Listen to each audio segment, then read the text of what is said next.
В том, насколько хрупкой может быть стабильность даже в благополучном, состоявшемся государстве, наглядно показывает ситуация в Испании. Кто еще совсем недавно мог ожидать, что дискуссия о статусе Каталонии, имеющей давнюю историю, выльется в такой острый политический кризис? Позиция России здесь известна. Все происходящее – это внутреннее дело Испании и должно быть урегулировано в рамках испанского законодательства в соответствии с демократическими традициями. Знаем, что руководство страны предпринимает шаги в этом направлении. В ситуации с Каталонией мы увидели единодушное осуждение сторонников независимости Евросоюзом и целым рядом других государств. Вы знаете, в этой связи не могу не отметить. Раньше надо было думать об этом.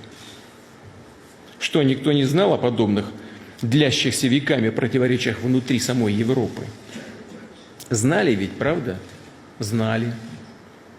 Однако в свое время фактически приветствовали распад целого ряда государств в Европе, не скрывая радости по этому поводу.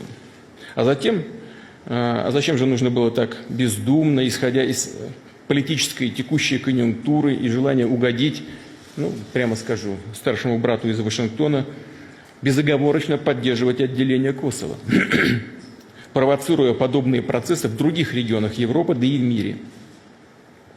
Напомню, что когда Крым, например, также объявил о своей независимости, а затем и в результате референдума о присоединении к России, вот уже почему-то это не понравилось.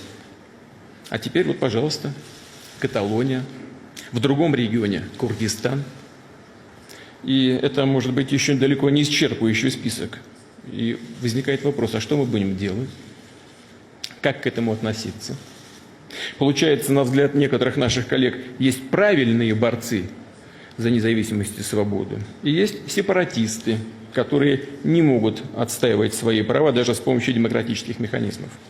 Подобные, как мы говорим все время, двойные стандарты, вот ярчайший пример двойных стандартов, таят в себе серьезную опасность для стабильного развития Европы и других континентов, для продвижения интеграционных процессов во всем мире.